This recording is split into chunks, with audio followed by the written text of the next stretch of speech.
हो सकता है कि आप लोगों के मन में बहुत सारे सवाल होंगे और आप सवाल पूछना भी चाहते होंगे। मैं एक वर्तमान में गुजरात कहाँ खड़ा है और हम कहाँ जाना चाहते हैं। Unlimited India. मुझे याद है मैंने 4 साल पहले प्रवासी भारतीय दिवस के समय विश्व भर से आए हुए गुजरातियों को और हिंदुस्तानियों के सामने एक फिल्म प्रस्तुत की थी, गुजरात अनलिमिटेड।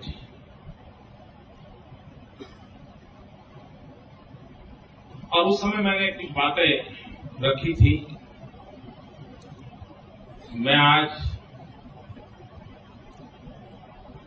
जिस विषय पर बल दिया गया है उसको एक तो मैं अप्रिशिएट करता हूं कि इसमें सीधी सीधी बात है, मैं और आप क्या कर सकते हैं। एक बार महात्मा गांधी को किसी ने पत्र लिखा था और गांधी को पूछा था कि मनुष्य के मूलभूत अधिकार क्या है, और गांधी ने बड़े अच्छे शब्दों में उनको प्रत्युत्तर दिया था। उन्होंने कहा था कि व्यक्ति के कोई अधिकार नहीं होते हैं, व्यक्ति के सिर्फ कर्तव्य होते हैं, और अगर व्यक्ति अपने कर्तव्यों का पालन करे तो दूसरे के अधिकारों की अपने आप रक्षा हो जाती है। मैं समझता हूं इसी एक फिलॉसफी को लेकर के हम अगर आगे चलते हैं, हम अपने कर्तव्यों को पालन करें, तो यह देश इतना सामर्थ्यवान है, इतनी विविधताओं से भरा हुआ है, इतनी संपत्ति से भरा हुआ है, और 200 करोड़ भुजाओं वाला देश दुनिया को क्या कुछ नहीं दे सकता है।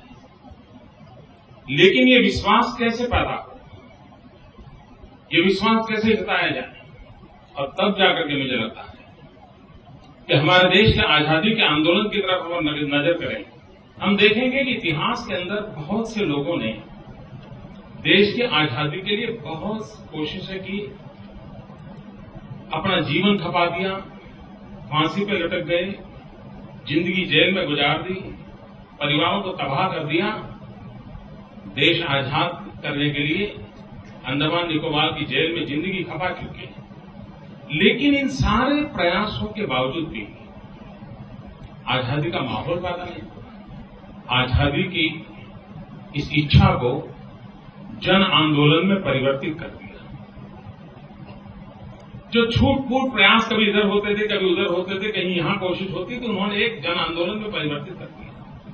और उन्होंने हिंदुस्तान के एक सामान्य व्यक्ति को भी इस जगह पे लाके खड़ा कर दिया कि तुम अगर सफाई का काम करते हो तो भी तुम आजादी के सैनिक हो। तुम अगर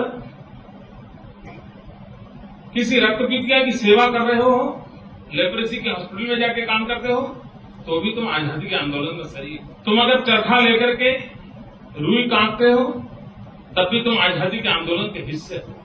और एक प्रकार से उन्होंने आजादी के आंदोलन को उन छोटे छोटे स्वरूपों में बदल दिया, और जिसका क्यूमुलेटिव इफेक्ट ऐसा हो गया कि पूरा देश आजादी के आंदोलन के साथ जुड़ गया, और अंग्रेजों के लिए यहां से जाने के बिना कोई चारा नहीं था। जिस मनोभूमिका के साथ महात्मा गांधी ने जन आंदोलन आजादी के लिए खड़ा किया था, मुझे लगता है समय की मांग है।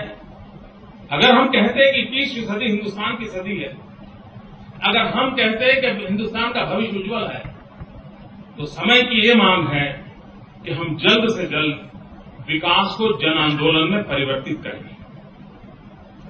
डेवलपमेंट एक मूवमेंट बननी चाहिए। अगर विकास एक जन आंदोलन बनता है, हर व्यक्ति को लगता है कि हाँ, मेरे देश को आगे ले जाना है। अगर इस जन आंदोलन में सबको हम शरीक कर सकें, तो हमारा ये जनबल, हमारी ये सांस्कृतिक विरासत, हमारा ग्लोबल पर्सपेक्टिव और नॉलेज के युग में, जब हिंदुस्तान ज्ञान के युग में प्रवेश किया है, भारत ने हमेशा नेतृत्व किया है। ये ज्ञान का युग है, उस नेतृत्व की संभावना है।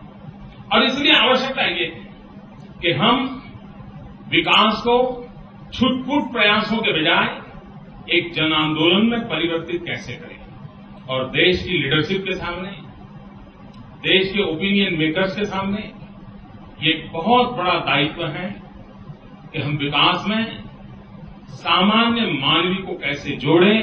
वो अपने गांव के अंदर छोटा सा भी काम करता होगा, लेकिन उस करते समय उसको विश्वास होना चाहिए कि मेरे इस काम को करने से मेरा देश विश्व की बहुत बड़ी शक्ति बनकर के उभरने वाला है। और उसका जो सेटिस्फेक्शन लेवल होगा उसका कोई हिसाब हम नहीं लगा सकते। और इसलिए मुझे लगता है अप्रोच के संबंध में हमने विकास को जन आंदोलन बनाने की दिशा में प्रयास करना चाहिए।